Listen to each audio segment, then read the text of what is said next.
seja muito bem-vindo a mais um episódio do podcast da CJA Joinville. Hoje estamos aqui no Hub da OAB Joinville para a gravação de mais um episódio e o assunto que vamos falar hoje é planejamento tributário para advogados, estratégias na prática. Afinal, qual é o melhor regime tributário? Vale a pena abrir um CNPJ logo no início da carreira? Como evitar erros que podem gerar custos a mais para a sua advocacia? Para responder essas e outras perguntas, recebemos a administradora e contadora Gleice Amaral, profissional com ampla experiência em gestão empresarial e planejamento tributário.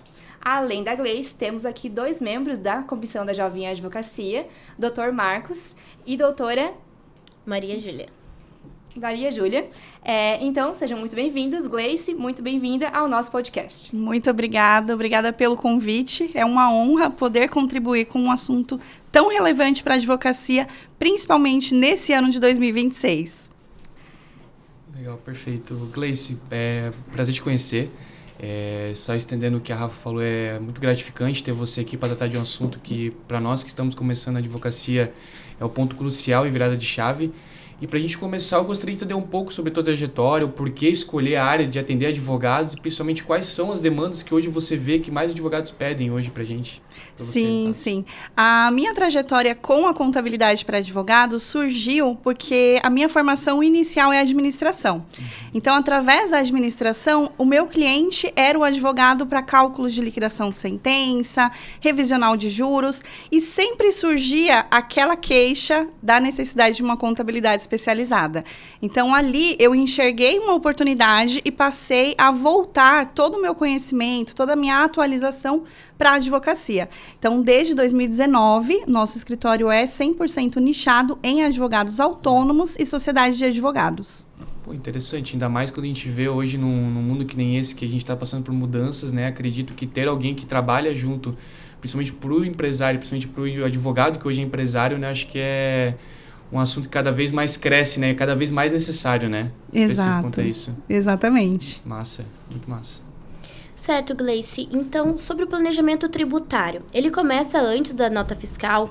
Fala pra gente o que é, na prática, o planejamento tributário para os advogados. O planejamento tributário, ele é essencial no resultado da advocacia. Eu costumo dizer que ele inicia já quando o advogado pega a carteira da OAB. Por quê? É nesse momento que ele, de fato, inicia a atividade advocatícia e vai definir qual será realmente o melhor regime tributário, se, de repente, é necessário que ele, nesse momento, faça a abertura do CNPJ, se, de repente, é interessante permanecer por um curto período como autônomo, recolhendo os impostos dentro da formalidade também. Então, o planejamento tributário é o que vai nortear o resultado final ali. A gente costuma dizer que é a última linha da DRE, que é a demonstração de resultado de exercício, que vai ser norteada pelo planejamento tributário. Com essa sua expertise, visualizando os jovens advogados hoje em dia, qual que você acha que é o principal erro que eles cometem no início da carreira no que tange ao planejamento tributário? Principalmente iniciar sem uma devida formalização, seja como pessoa física, seja como pessoa jurídica. Muitas vezes ocorre do advogado pensar o seguinte: mas eu estou iniciando, eu tenho um faturamento relativamente baixo, eu tenho uma instabilidade de faturamento, não é o momento de me formalizar. Talvez não seja o momento de abrir um CNPJ, mas ainda assim ele tem obrigações enquanto pessoa física também. Interessante, acho isso que tu tratou. Eu vejo, por exemplo, que a gente começa de advocacia, um ponto que ninguém percebe é que às vezes o faturamento, como ele oscila, tem muito aquela dúvida, né? Será que vale a pena hoje eu pagar o imposto já agora no MEI ou começar primeiramente na advocacia normal, pessoa física e tudo, né? E eu acredito, como tu sabe muito bem, hoje em dia o faturamento às vezes não é o único ponto, né? Quando a gente olha hoje, por exemplo, uma operação, eu acho que é o crucial, que acho que principalmente hoje no mundo que a gente vive, as pessoas têm que parar às vezes de olhar o escritório de advocacia como escritório mesmo, mas como uma empresa, né? Sim. Hoje o que te questiona até, inclusive, se às vezes o simples direto é o melhor regime, porque a gente tratando hoje do que a gente vê, exatamente às vezes, dependendo com quem você trabalha, vou trabalhando com empresa, que não, às vezes o Simples já não te comporta mais, né? Principalmente hoje, quando a gente trata de um anexo específico do Simples, né? Então, eu queria entender um pouco de ti hoje também sobre isso. Hoje, só o faturamento conta? O que mais hoje o advogado tem que olhar, basicamente, para a operação dele para poder escolher o regime tributário que ele vai atuar?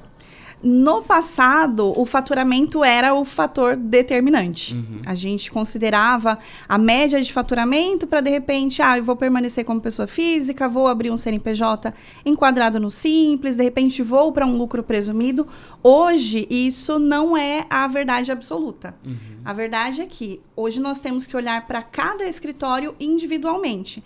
Faturamento, quem é o cliente que eu atendo, principalmente agora a respeito da reforma tributária. Porque em setembro, os escritórios, as empresas no geral, precisarão optar pelo recolhimento de IBS e CBS por dentro ou por fora da Guia do Simples Nacional. E nesse sentido, nós temos que avaliar quem é o meu cliente, se de repente o meu cliente precisa de créditos de IBS e CBS. Então, o faturamento em si não é mais somente o fator determinante. A gente tem que olhar para o contexto geral. E acho que tá engraçado esse ponto que tu traz hoje, principalmente de não ser o fator inicial, porque tu conhece muito bem, às vezes não só trabalhando com advogados, né? Mas hoje muita gente opta pelo Simples, principalmente para fugir, por exemplo, às vezes de um encargo trabalhista, né? Sim, exato. Que a gente hoje pega muito, principalmente por causa do INSS patronal, que pesa já muito, né? Dependendo do setor que tu trabalha. Então, eu acho que hoje, até te questiono de novo essa questão sobre o erro, né? Exatamente, né? Que muito advogado às vezes presta só no faturamento e não presta só em outros fatores específicos, né? E tu trouxe um ponto muito crucial que é hoje a reforma tributária em si. A gente, querendo ou não, hoje o advogado, principalmente tributarista, em específico, ele é um intermediário. Ele serve hoje exatamente como uma ponte, às vezes, para o advogado, para o fisco, mesmo planejamento tributário. Então, como é que tu vê hoje a posição, como é que muda hoje essa posição de advogado, considerando que hoje ele não é só um intermediário e passa um sujeito de crédito hoje, por exemplo, com uma operação? Como é que tu vê isso hoje, por exemplo, que muda na dinâmica, por exemplo, de uma sociedade de advocacia? O que deve ser analisado em cima disso? Perfeito. O doutor muito bem colocou que anteriormente o advogado era o intermediário. Então hoje ele também passa a sentir esses impactos. Muitas vezes ele estava ali atuando no Simples Nacional, recolhendo uma alíquota média ali de 4,5%, 5% e não olhava para essa operação. Então eu costumo dizer que a reforma tributária, ela faz com que a gente olhe para dentro de casa, né? Sim. Que muitas vezes a gente deixa algumas questões passarem.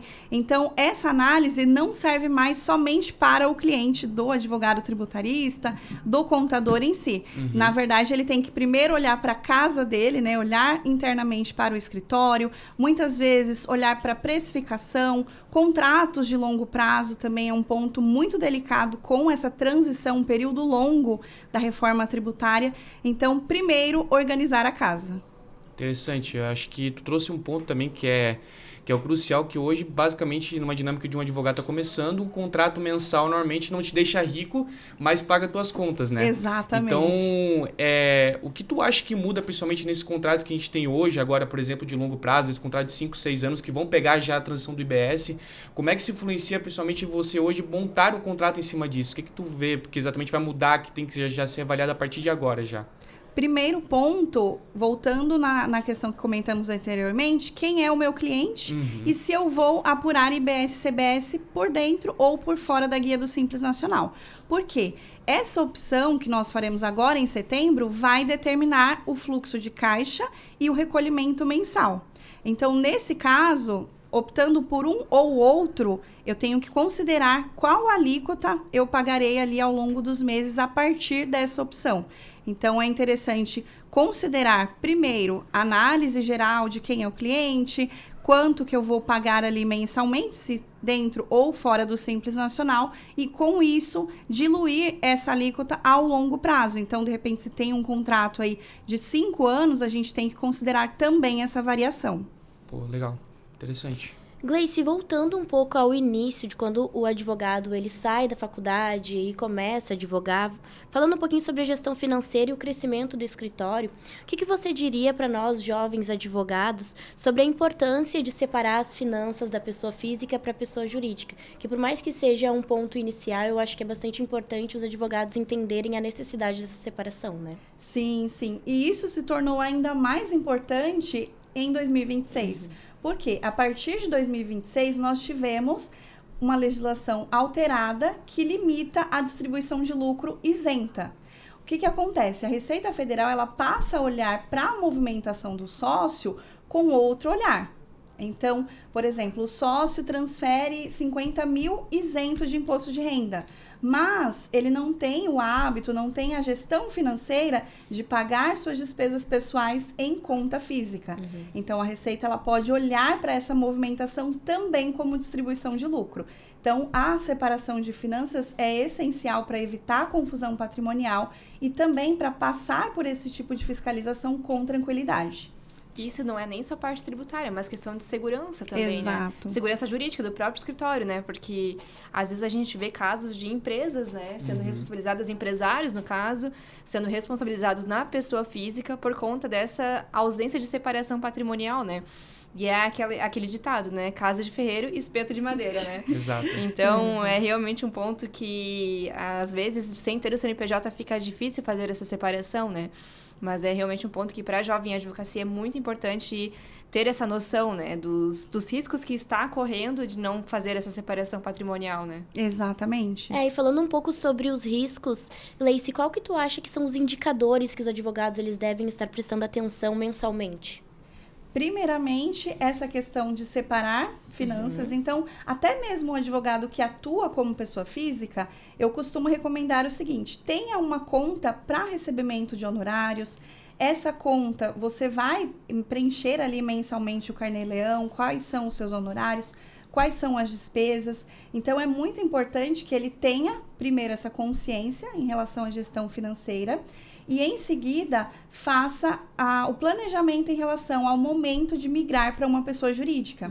Porque migrar para pessoa jurídica é um fato meio que inevitável, né? Permanecer como pessoa física é momentâneo na advocacia.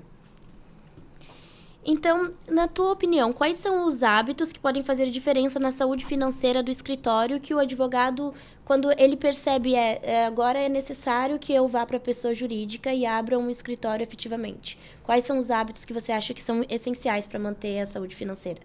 Bom, primeiramente, a gente vai analisar essa questão do faturamento. Então, via de regra, entre 3 a 5 mil reais, o início ali da advocacia, ele permanece como pessoa física, ainda é meio que viável, porém, já é o momento de se planejar. Então, por exemplo, até 5 mil reais, hoje, somos isentos de imposto de renda.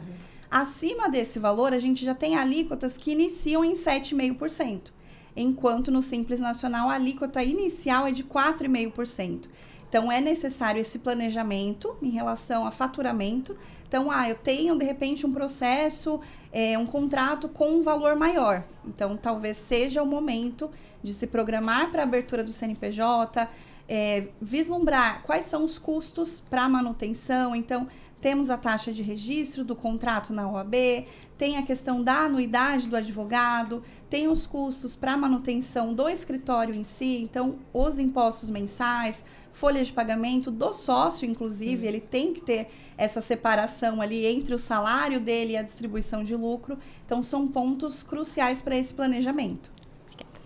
Eu acho que isso volta muito no que tu trouxe, até específico, sobre essa questão agora de incidir o imposto de renda sobre, principalmente, a divisão de lucros no Simples Nacional, né? Sim. Embora hoje a gente acredita que vai ter muita discussão, principalmente porque a lei complementar, ela veda, né? Como se fosse uma isenção, né? Sim. Mas acho que tu traz um ponto muito importante, né? Saber diferenciar o que é prolabore do que é realmente dividendos, né? Exato. Exatamente, não, inclusive para fugir do que a gente vê muito hoje, principalmente no CARF, que é a distribuição de lucros disfarçada, né? Exatamente. Então, operações que nem essa, até como a Rafa trouxe a questão principalmente dessa desorganização que pode gerar inclusive reflexos tributários, cada vez mais acho que tu traz um ponto que eu quero até entender de ti, como isso influencia diretamente hoje no empresário, qual vai ser os riscos, não só os riscos, mas principalmente os efeitos de uma operação dessa, quando ele não cuida disso, principalmente numa autuação, como é que funciona esse processo específico? Sim, sim. Essa questão de fiscalização, principalmente agora com a reforma tributária, tende a ser ainda mais efetiva.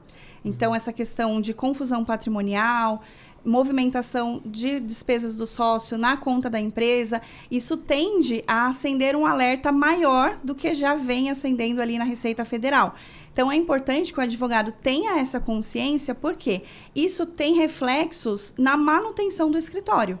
Então, se de repente ele tem uma autuação, um auto de infração, isso vai gerar um custo, vai gerar também um desdobramento desgastante, né? Ter que recorrer, de repente, apresentar documentação.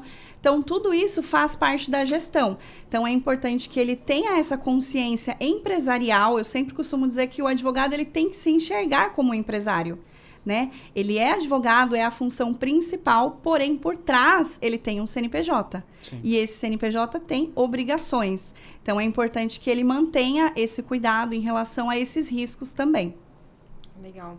E Gleice, assim trazendo de uma forma que o jovem advogado realmente consiga entender e para ele fique bem claro, é muito difícil abrir o CNPJ, não é? Manter o CNPJ ali, as obrigações, a documentação que você tem que cumprir ali mensalmente, é muito difícil, não é? Como que funciona isso? Demanda muito trabalho para o advogado? Não necessariamente. Falando como contadora especializada, não necessariamente. O processo de abertura do CNPJ em si, ele inclui a viabilidade, que é basicamente um pedido de autorização para o município para exercício da atividade naquele local. Em seguida, registro do contrato social na OAB, diferente das empresas comerciais, a sociedade de advogado é registrada na OAB e não na junta comercial. Sim, é um ponto bem importante, né? Isso, exatamente. Muita gente não sabe. Sim. Em paralelo, ocorre também o registro na Receita Federal, que é quando, de fato, é liberada a inscrição do CNPJ. E, por fim, a liberação de inscrição municipal para a emissão de notas fiscais. Então, é um processo relativamente tranquilo, leva em média 30, 40 dias, dependendo ali de uma exigência ou outra que venha a ocorrer. E mensalmente o advogado tem a consciência, né? Ele tem que ter a consciência de que ele tem obrigações perante essa pessoa jurídica, né? A gente costuma dizer que nasce um CNPJ, nascem com ela obrigações também. Então, mensalmente, falando de uma empresa do Simples Nacional, por exemplo, que é o regime mais escolhido para quem está iniciando. Obviamente, como a gente já comentou, fora o contexto reforma tributária, faturamento, clientes, o Simples Nacional acaba sendo o regime mais escolhido. Então, mensalmente, ele tem que enviar declarações informando se houve ou não faturamento. É um ponto também que muita gente não sabe, mas quando não há faturamento, também é necessário informar. Tá? Não é simplesmente não tive faturamento, não terei imposto a pagar, não tenho obrigações. É um erro pensar dessa forma. Então, é necessário enviar uma declaração mensal para a Receita Federal para apuração dos tributos. Então, dentro do Simples Nacional, nós temos uma guia unificada para recolhimento de todos os tributos e eles são rateados de acordo com a competência de cada um deles. Basicamente, essa é a declaração mensal. E, em paralelo, nós temos o prolabore do sócio. Então, o advogado, enquanto sócio administrador, ele tem a obrigatoriedade de retirada do prolabore. Com essa retirada, gera-se também a obrigação, que é chamada DCTF-Web, que envia para a Receita Federal as retenções de INSS, imposto de renda, a depender do valor desse prolabore, e também gera a guia para pagamento. Então, basicamente, teriam essas duas obrigações mensalmente. Ah, viu, pessoal? Não é nem um bicho de sete cabeças, não. Dá para fazer. E quais cuidados, então, a gente tem que tomar ao contratar, por exemplo, colaboradores ou fazer divisão de honorários entre sócios? Porque enquanto você está no escritório sozinho, né, atuando sozinho, mesmo que tenha um CNPJ, é uma situação, né? E a partir do momento que começa a crescer, né, ter colaboradores, ter sócios, fazer essa distribuição entre os sócios, quais cuidados que a gente tem que tomar quando for ter esse crescimento do escritório? Ótima pergunta. Em relação à questão da folha de pagamento, então, o funcionário em regime CLT, ele gera a obrigatoriedade também de declarações ali da DCTF-Web para retenção do INSS, então, a parte do funcionário, e isso reflete também na contribuição previdenciária patronal. Então, o escritório de advocacia, optante pelo Simples Nacional, ele tem o recolhimento de 20% de contribuição previdenciária sobre a folha de pagamento, seja o prolabore do sócio, seja a folha de pagamento do funcionário CLT. Já quanto à distribuição de lucro entre os sócios, é importante que isso esteja muito bem acordado entre as partes, já no contrato social, e que essa distribuição seja compatível com a participação societária de cada um deles. Então, é um ponto bem sensível, é importante que esteja bem formalizado para evitar problemas futuros. Já os parceiros, Dentro do Simples Nacional, a gente costuma utilizar um termo chamado segregação de receitas. Então, dentro da guia do Simples Nacional, o escritório que, de repente, fatura ali 30 mil, tem um faturamento de 30 mil por mês. Porém, desses 30 mil, 15 mil foi de parceria. Então, ele vai repassar esse valor. A Receita Federal, ela olha para o faturamento, os 30 mil. Porém, a gente tem a possibilidade, dentro de um contrato de parceria devidamente formalizado também, essa segregação. Então, o escritório será tributado somente sobre a parte que efetivamente ficou com ele. Então, 15, cada um vai pagar sua tributação de acordo com o que recebeu. Sim. Essa questão da distribuição proporcional, ali a participação societária, né? Essa semana ainda eu participei de uma palestra, nós estamos na Semana da Advocacia, né? Então, ocorrem diversas palestras, e eu acabei participando de uma sobre reforma tributária também. E o palestrante comentou até que ele foi pesquisar alguns julgados a respeito, né, de sociedade de advogados, os julgados no caso do CARF, sobre essa questão, assim, distribuição de lucros desproporcional, né? E realmente o CARF tá... Assim, a gente tem que ter um cuidado extra mesmo nisso, né? Exato. E os julgados não estão sendo tão favoráveis para os advogados nesse sentido, né? E ele até comentou, fica até uma dica, assim, replicando, né, o que eu ouvi, ele comentou sobre, às vezes, o contrato social prevê só a distribuição desproporcional, né? Aquela cláusula genérica, né, padrão que a gente coloca. E ele comentou, então, de fazer um pacto de sócios, mas que o próprio CARF já deixou claro que, então, o pacto de sócios também tem que estar na OAB, tem que estar registrado na OAB, né? Porque ali tem que estar bem delimitado também. Vai acontecer desproporcional em razão disso, por causa disso, né? Uma forma bem detalhada para não gerar dúvidas e tentar evitar, né, esse problema, né, para o advogado. Mas é um ponto que fica bem... fica um alerta, né, para os jovens advogados, principalmente jovem advogado que faz parceria com outros advogados e faz a sociedade, né? Forma uma sociedade com um amigo, enfim... E tem essa distribuição, às vezes, proporcional, atua em áreas diferentes, né? Então, fica bem esse ponto. Ainda sobre essa questão de, que o valor entrou, mas ele saiu. Por exemplo, quando o advogado recebe os honorários, recebe honorários de sucumbência, fica uma dúvida para mim, a questão da tributação, honorários de sucumbência. E, além disso, quando o advogado recebe valores na conta do escritório ou do advogado, por conta de processos que ele ganhou, mas são, por exemplo, a indenização de danos morais que ele vai passar para um cliente, mas primeiro ele vai reter a parte dele, né? Que geralmente a gente faz ali no êxito. Então, por exemplo, o advogado... Né, um exemplo, a ação foi de danos morais de R$10 mil, um sonho hoje, mas enfim, raramente a gente consegue isso.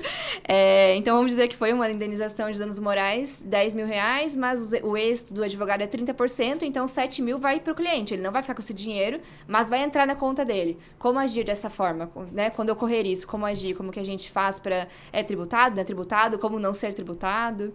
Certo. Em relação aos honorários de sucumbência, é uma das dúvidas campeãs que a gente recebe no escritório, porque, de fato, existem muitas informações desencontradas em relação a isso. O fato é que o honorário de sucumbência, até então, ele não é considerado uma prestação de serviço. Então, dentro da guia do Simples Nacional, a gente consegue retirar o ISS, pelo fato de não ser um serviço. Essa destinação não vai para o município, então essa alíquota não é aplicada sobre esse valor de sucumbência. Já sobre a questão do recebimento dos 10 mil de danos morais, a gente aplica a mesma lógica da segregação de receitas com parceiros. Só que isso tem que estar muito bem escriturado na contabilidade. Por quê? Como eu mencionei, a Receita Federal ela vai olhar para aquele recebimento de R$10 mil. Em contrapartida, o advogado, o escritório, ele vai fazer o repasse, a transferência para o cliente. Dentro da contabilidade, quando o advogado envia esse extrato para o escritório contábil, nós, através das demonstrações contábeis, evidenciamos esse repasse. Então, de fato, entrou R$10 mil, saíram 7, restaram 3. Esses 3 mil é que serão oferecidos à tributação. Legal, bom saber. E então eu acho que também fica mais um alerta para o advogado, usem os seus contadores, né? Exatamente. Passem as informações corretas, porque não tem como o contador adivinhar também, né? Isso. Que recebeu esse valor que não vai ficar com 100%, né? Então, acho que um aprendizado que fica é que a gente tem que ter uma comunicação muito boa com o contador, né? Exatamente. Sempre tem que estar aquele bate-bola bem ativo, né? Informando sempre o que está acontecendo. Sim. Bom, e quais documentos você considera que são mais importantes para manter organizados dentro do escritório por conta das obrigações fiscais, assim, tributárias? Primeiro ponto, notas fiscais. E eu costumo fazer um parênteses entre notas fiscais de honorários contratuais e honorários de sucumbência. Porque mesmo que o honorário de sucumbência não seja considerado uma prestação de serviço, ainda assim é necessária a emissão do documento fiscal. Em alguns municípios, existem algumas particularidades em relação à emissão dessa nota. Então, alguns vão utilizar ali o próprio tomador de serviço, então o cliente do escritório. Outros vão utilizar o próprio escritório. No município de São Paulo, por exemplo, funciona nesse formato. Então, o escritório emite a nota fiscal para o próprio escritório. Então, acaba gerando essa confusão por conta dos municípios, mas notas fiscais, extratos bancários devem ser enviados mensalmente para que a contabilidade possa realizar as demonstrações contábeis. Então, os documentos essenciais, eu até brinco que a contabilidade é um trabalho a 4 mãos. Para que a gente consiga executar, a gente depende da documentação do cliente. Então, o cliente fornece a documentação, o extrato bancário, emite as notas fiscais corretamente e, através desses documentos, nós elaboramos as demonstrações contábeis que servem como base em uma eventual fiscalização, por exemplo. Né? Então, a Receita Federal ela solicita as notas fiscais, as demonstrações contábeis, para analisar a movimentação real daquela empresa. Legal. Tá, e Gleice, um bate-bola, perguntas rápidas. Qual é o erro tributário que todo advogado deve evitar? Iniciar sem a formalização. Ótimo. Lembrando, né, que formalização não quer dizer abrir um CNPJ, então mesmo que você atue como pessoa física, não tenha CNPJ, é importante fazer esse planejamento, mesmo que como pessoa física. Então, é bom reforçar isso, né? Porque, sim, com certeza. Enfim, a gente falou no início, vamos reforçar no final. Uma dica para quem está abrindo o escritório. Planeje os custos e tenha uma reserva. Muito boa dica. É verdade. Porque, enfim, ainda mais advogado, né? A gente, dependendo da forma que trabalha, acaba pegando uma causa aqui, outra ali. Não é uma receita recorrente, né? Em muitos casos. Sim. Então, é importante ter essa separação e essa reserva de segurança, né? Sim, com certeza. Uma palavra que define uma boa organização financeira. Lucratividade. Olha só. Gostei dessa. É verdade. E um conselho para a jovem advocacia. Bom, um conselho que eu daria, depois de tantos anos atendendo advogados, não desistam daquilo que vocês tanto lutaram. Então, quando você recebe a carteira da OAB, é mais um passo nessa jornada. Então, não desistam, busquem a ajuda de profissionais especializados, façam parcerias com outros advogados, que vai dar tudo certo. É isso aí. Então, muito obrigada, Gleice, por compartilhar conosco o seu conhecimento. A gente tem certeza de que esse episódio vai ajudar muitos colegas, tanto jovens advogados como advogados com mais experiência, porque é um assunto que, às vezes, a gente acaba postergando, né, para fazer esse planejamento tributário, fazer essa organização. E não é apenas uma obrigação fiscal, mas, como você disse, uma questão de lucratividade, né? Exato. Então, impacta diretamente no nosso dia a dia, na nossa organização, no nosso financeiro. Então, muito obrigada. Eu que agradeço os nossos membros também que participaram conosco hoje da gravação do nosso episódio do podcast. E agradecemos também a você, nosso ouvinte, que está nos acompanhando hoje. Continuem acompanhando o podcast da Comissão da Jovem Advocacia, da OAB Joinville, para conferir os próximos episódios. Sempre trazemos convidados para falar sobre temas diversos que abranjam os mais diversos interesses do jovem advogado de Joinville. Obrigada e até a próxima.